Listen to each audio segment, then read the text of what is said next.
Assalamualaikum warahmatullahi wabarakatuh. Alhamdulillahi rabbil alamin. Sallallahu wasallam ala Muhammadin wa ala alihi wa sahbihi wa tabi'ina lahum bi ihsan ila yaumiddin, amma ba'du. Alhamdulillah, teman-teman sekalian saya hormati rahimakumullah. Kita kembali berjumpa dalam video pembelajaran bahasa Arab dari buku Belajar Bahasa Arab dari Kitab Nizamul Islam.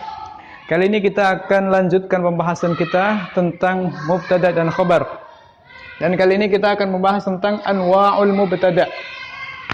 Pada pembahasan sebelumnya telah kita jelaskan tentang ta'ariful mubtada wal khabar, tentang definisi mubtada dan juga definisi khabar. Nah, kali ini kita akan membahas tentang anwa'ul mubtada, macam-macam mubtada. Mubtada bisa kita bagi menjadi dua. Yang pertama adalah al-ismus sharih, yaitu dari golongan isim yang jelas sebagai sebuah isim. Yang kedua adalah al-ismul muawwal atau disebut dengan isim muawwal, yakni sebenarnya bukan isim, akan tetapi dia dianggap sebagai sebuah isim. Itu yang disebut dengan al-ismul muawwal. Apa itu al-ismul muawwal? Al-ismul muawwal adalah sebuah fi'il mudhari, yang didahului oleh an masdariyah. Baik, teman-teman sekalian saya hormati rahimakumullah. Yang pertama kita masuk pada al-ismus sharih, mubtada dari golongan atau jenis isim yang sharih, yakni isim yang jelas-jelas sebagai isim. Teman-teman sekalian yang saya hormati rahimakumullah, tentunya hal ini mengingatkan kita, jika kita tidak ingat berarti kita harus merujuk kembali dan membuka kembali pembahasan tentang alamatul ismi, tanda-tanda atau ciri-ciri isim, atau kemudian bagaimana membedakan antara isim dan fi'il, atau antara isim dan huruf. Dan itu pembahasan yang sudah kita kaji pada video-video yang awal-awal ya, video-video yang sudah cukup jauh dari pembahasan kita ini. Nah, oleh karena itu maka kita tidak bisa memahami pembahasan al-ismus sharih, isim yang tegas ini, artinya jelas-jelas sebagai sebuah isim, kecuali kita telah memahami di sana pembahasan tentang apa itu isim, apa itu fi'il, dan apa itu huruf. Oleh karena itu maka tidak kita panjangkan pembahasan ini dalam masalah apa itu isim. Kita kembali saja kepada pembahasan atau video-video yang telah kita sampaikan tentang masalah isim. Nah, teman-teman sekalian saya hormati rahimakumullah, macam mubtada atau klasifikasi mubtada dari jenis yang pertama yaitu al-ismus sharih, isim yang sharih, isim yang tegas sebagai sebuah isim, terbagi menjadi dua. Yang pertama adalah al-ismul zahir, isim zahir. Al-ismul zahir, isim zahir, yakni bukan kata ganti. Dan yang kedua adalah al-ismud dhamir, isim dhamir, yakni isim dari jenis kata ganti. Nah, teman-teman sekalian saya hormati rahimakumullah, untuk al-ismul zahir, isim zahir, kemarin sudah banyak kita contohkan dalam contoh-contoh tentang definisi mubtada. Kita kemarin banyak mencontohkan, dan juga tentang definisi khabar kita juga tentunya mencontohkan mubtada. Nah, di situ yang kita buat contoh rata-rata atau kalau tidak bisa kita katakan semuanya adalah al-ismul zahir, isim zahir. Nah, kita lihat ada dua contoh di sini. Yang pertama adalah kullu man yahmilul almaniyata innama huwa tabi'un wa muwajjahun bi tawjihil qiyadatil fikriyatil ajnabiyyati. Kullu man, setiap orang, yahmilul almaniyata, yang mengemban ideologi sekulerisme, innama huwa tabi'un, semata-mata dia adalah pengikut atau pengekor barat, wa muwajjahun, dan diarahkan bitawjihil qiyadatil fikriyatil ajnabiyati, dengan arahan atau disetir oleh pemikiran qiyadah fikriyah, kepemimpinan berpikir asing. Teman-teman sekalian yang saya hormati rahimakumullah, kita lihat kata kullu, maknanya setiap, man, orang, yahmilu, yang mengemban, al-almaniyata, sekulerisme. Di sini ada kata kullu, di mana kata kullu ini menjadi pembahasan, artinya dialah topik yang dibicarakan. Sedangkan kata innama huwa tabi'un, dia adalah pengekor, dia adalah pengikut. Ini merupakan penjelas atau pembahas tentang kulluman, tentang setiap orang yang mengemban ideologi sekularisme. Setiap orang yang mengemban ideologi sekularisme, bagaimana? Jawabannya, innama huwa tabi'un, dia adalah pengikut. Dengan demikian berarti kata kullu adalah mubtada, sedangkan innama huwa tabi di sini adalah khabar. Huwa tabi, innama huwa tabi adalah khabarnya mubtada. Nah, teman-teman sekalian saya hormati rahimakumullah. Ketika kita lihat kata kullu, maka sudah sesuai dengan definisi mubtada, yakni al-musnadu ilaihi, sesuatu yang menjadi sandaran hukum, dihukumi sebagai tabi, sebagai pengekor. Siapa yang dihukumi sebagai pengekor? Yaitu kullu man yahmilul almaniyah, setiap orang yang membawa ideologi sekularisme. Dan juga sudah memenuhi hukum yang mubtada, yaitu marfu'. Kita lihat marfu', kata kullu marfu' dengan tanda rafa, yaitu dhammah, karena termasuk isim mufrad.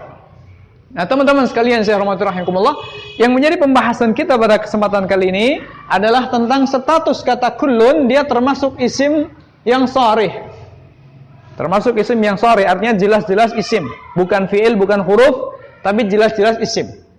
Yang kedua, dia termasuk al-zahir, termasuk isim zahir, artinya bukan sebuah kata ganti, bukan isim dhamir, artinya bukan sebuah kata ganti. Nah, kemudian kita masuk pada contoh yang kedua, al-aqidatu hiyal imanu billahi ila akhirih.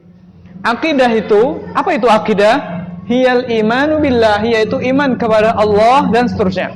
Ila akhirih, ila akhiri al-kalam, ila akhiril kalimat, sampai akhir. Baik, kita lihat di sini kata al-aqidatu adalah menjadi topik pembicaraan, al-musnadu ilaihi, yang disandari hukum, yang dibicarakan yang disandari hukum. Hukum apa? Sebagai iman. Ya, sebagai iman. Disebut dengan akidah itu apa sih? Nah, disebut dengan akidah adalah al-imanu billah, iman kepada Allah dan seterusnya. Nah, sehingga di sini kita melihat bahwa kata al-aqidah itu sudah sesuai dengan definisi mubtada dan juga sudah sesuai dengan hukum mubtada, yakni marfu' Rabi rafa dengan tanda dhammah karena termasuk isim ghair munsharif, dan tentunya di sini masuk ke dalam al-ismus sharih, isim yang jelas, tegas, dan termasuk al-ismul zahir, ya, isim zahir karena bukan kata ganti. Teman-teman sekalian saya hormati rahimakumullah. Sekarang kita perhatikan yang kedua, ya, yang kedua dari yang pertama yaitu al-ismus sharih. Bagian yang kedua adalah al-ismus sharih dari golongan ad-dhamir, dari golongan isim dhamir, yakni kata ganti. Kita lihat di sini Al-Qur'an mengatakan huwallazi khalaqalakum ma fil ardi jami'an. Huwallazi khalaqalakum ma fil ardi jami'an. Yang kita terjemahkan, dialah, yakni Allah. Huwa, yakni dia berarti kata ganti, ya. Kata ganti orang kedua tunggal muzakkar, yakni dianggap muzakkar, ya, laki-laki. Huwallazi, dia, yakni Allah, allazi khalaqa, zat yang menciptakan, lakum, buat kalian ma fil ardi, apa saja yang ada di muka bumi ini, jami'an, semuanya. Kata huwa yang artinya dia, yaitu Allah, adalah merupakan al-musnadu ilaih, sesuatu yang disandari hukum, menjadi topik pembicaraan. Sedangkan allazi khalaqalakum ma fil ardi, yang menciptakan buat kalian apa yang ada di muka bumi, merupakan khabar atau penjelas dari apa yang dibicarakan itu, yakni Allah. Nah, berarti di sini kata huwa adalah mubtada sesuai dengan definisi mubtada. Dan dia adalah marfu, ya, tetapi secara mahalnya saja, bukan secara lafadznya. Kenapa? Karena huwa adalah al-ismul mabni, isim mabni karena termasuk isim dhamir, sebagaimana yang dulu sudah pernah kita sampaikan pada video tentang isim-isim mabni. Oke? Nah, huwa ini adalah karena dia isim mabni, maka dia marfu mahallan, marfu secara mahalnya, bukan marfu secara lafdzan, bukan marfu secara lafadznya. Oleh karena itu tetap huwa. Yang menjadi topik pembicaraan kita kali ini adalah bahwa dia termasuk mubtada huwa dari jenis al-ismus sharih, isim yang sharih, tapi dari jenis atau golongan yang kedua yaitu ad-dhamir, kata ganti. Oke? Teman-teman sekalian yang saya hormati rahimakumullah. Kita masuk pada contoh yang kedua. Wahum yahmiluna awzarahum ala zuhurihim. Kata Al-Quran menceritakan bagaimana kelak manusia di akhirat. Allah mengatakan wahum, mereka kelak di akhirat, orang-orang kafir khususnya, yahmiluna awzarahum, mereka akan memikul, yahmiluna, mereka akan memikul awzarahum, dosa-dosa mereka, ala zuhurihim, di atas pundak-pundak mereka. Siapakah yang dibicarakan di sini? Mereka. Mereka siapa? Ya, manusia yang kelak di hari kiamat. Berarti kata hum ini merupakan al-musnadu ilaih, yakni isim yang dijadikan sandaran hukum, yakni dibicarakan menjadi topik pembicaraan. Sedangkan kata yahmiluna awzarahum merupakan lafaz yang menjadi penjelas atau disebut dengan khabar atau penyempurna faidah, artinya penjelas atau penyempurna penjelasan tentang mereka, yakni hum. Nah, dengan demikian kata hum ini adalah mubtada, sudah sesuai dengan definisi mubtada, dan karena dia termasuk isim dhamir, isim sharih yang berupa isim dhamir, maka dia termasuk isim mabni sehingga mahalnya rafa mahallan. Dia marfu mahallan, secara secara mahalnya saja, bukan lafzan. Nah, dengan demikian teman-teman sekalian yang saya hormati rahimakumullah, kita selesai membahas tentang macam mubtada yang pertama, yaitu dari galangan isim as-sharih, isim yang tegas, dari dua jenis, yaitu jenis isim zahir maupun jenis isim dhamir. Kita sekarang masuk pada jenis macam mubtada yang kedua, yaitu dari al-ismul muawwal, isim yang muawwal, isim takwil. Artinya bagaimana isim yang ditakwil itu? Dia sebenarnya bukan isim. Dia sebenarnya bukan isim, tetapi dianggap sebagai isim. Kok bisa? Ya, yaitu kapan terjadi? Yaitu ketika ada an masdariyah, an. Ketika ada an ini, an seperti ini. Ada an. Yang kedua adalah al-fi'lul mudhari. Ada an dan fi'il mudhari. Ketika kita jumpai an dan fi'il mudhari. Nah, ini an ditambah al-fi'lul mudhari, ditambah fi'il mudhari. Ketika kita jumpai ada an dan fi'il mudhari disambung, maka disitulah disebut dengan al-ismul muawwal, isim muawwal. Yani isim yang sebenarnya bukan isim, tapi huruf bersama dengan fi'il mudhari digabung kemudian dianggap sebagai sebuah isim, disebut dengan al-ismul muawwal. Contohnya seperti apa ini? Kita lihat ada 3 contoh di sini. Yang pertama adalah an tuti'allaha khairun laka. An tuti'a, di sini ada an, kemudian di sini ada tuti'a berarti fi'il mudhari. An tuti'allaha, kamu mentaati Allah, khairun laka, itu lebih baik bagimu. Berarti sama saja mengatakan ta'atuka Allaha khairun laka. Ketaatan kamu kepada Allah itu lebih baik bagi kamu. Ta'atuka khairun laka. Ta'atuka Allaha khairun laka. Ketaatan kamu kepada Allah itu jauh lebih baik. Nah, kita lihat teman-teman sekalian saya hormati rahimakumullah, di sini ada kata an kemudian disambung dengan fi'il mudhari. Nah, posisi kata ini, posisi susunan an dan fi'il mudhari ini adalah posisi mubtada. Karena dia adalah sesuatu yang menjadi musnad ilaih atau dibicarakan, diberikan hukum, menjadi sandaran hukum. Khairun laka, lebih baik bagimu. Apa yang lebih baik? Jawabannya antuti Allah. Kamu taat kepada Allah. Nah, jadi yang dianggap sebagai lebih baik itu apa? Antuti Allah, kamu mentaati Allah. Jadi kata kamu mentaati Allah yang di dalam bahasa Arab dikatakan antuti Allah, itu posisinya adalah sesuatu yang dibicarakan, menjadi objek pembicaraan, disebut dengan mubtada, yakni al-musnadu ilaihi. Sesuatu yang menjadi sandaran hukum, yaitu hukum apa? Dianggap lebih baik. Nah, kita lihat di sini tidak ada isim, tetapi yang ada adalah huruf dan fi'il mudhari. Ini yang disebut dengan al-ismul muawwal. Ketika kita wujudkan dalam bentuk isim aslinya adalah seperti ini. Ta'atuka Allaha khairun laka. Ta'atuka Allaha khairun laka. Baik, kita lihat lagi misalnya contoh yang kedua. Antaqra'a kitaban afdalu laka min antal'aba. Mohon maaf ini kurang an. Nah, antaqra'a kitaban afdalu laka min antal'aba. Maknanya apa? Artinya apa? Antaqra'a kitaban, kamu membaca sebuah buku Afdhalu laka itu lebih baik, lebih penting bagi kamu min an tal'aba, daripada kamu bermain. Nah, kita lihat teman-teman sekalian rahimakumullah, yang dianggap afdhalu laka, yang dianggap lebih baik buat kamu itu apa? Jawabannya adalah an taqra'a kitaban, kamu membaca buku. Itu lebih baik. Nah, di sini tidak ada isim. Tetapi kita menjumpai ada sesuatu yang dibicarakan, yaitu musnad ilaih, sesuatu yang dibicarakan yang menjadi topik pembicaraan, yaitu membaca buku. Nah, di sini kita jadi faham bahwa kata membaca buku di sini adalah menjadi mubtada.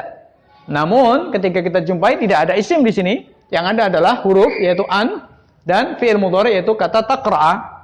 Tetapi sebagaimana yang kita jelaskan tadi, ketika ada an dan disambung dengan fi'il mudhari, maka terjadi yang disebut dengan al-ismul muawwal, isim muawwal. Jadi dia dianggap isim. Jadi posisi kata an taqra'a berarti menjadi mubtada, sedangkan kata afdhalu menjadi khabar.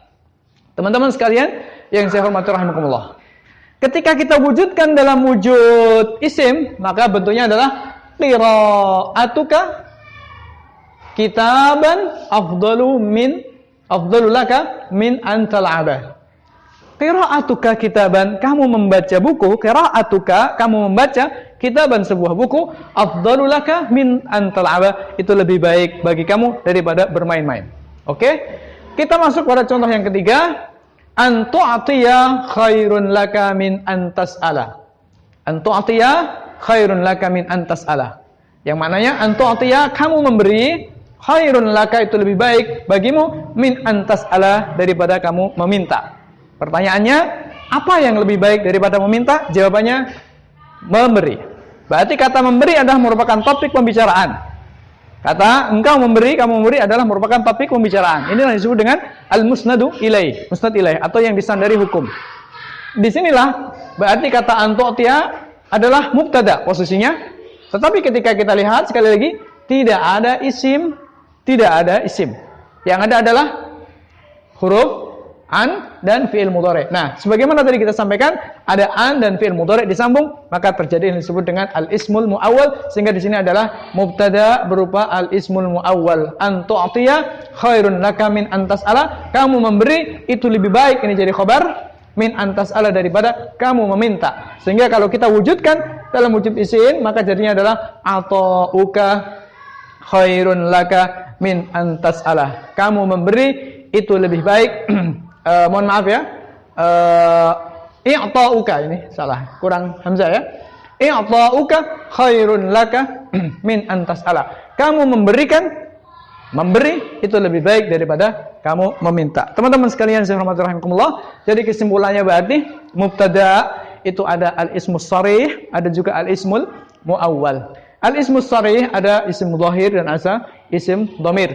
Al-ismul muawwal artinya adalah huruf an masdariyah yang disambung dengan fi'il mudhari. Demikian, mudah-mudahan ada manfaatnya. Kurang lebih mohon maaf. Wassalamualaikum warahmatullahi wabarakatuh.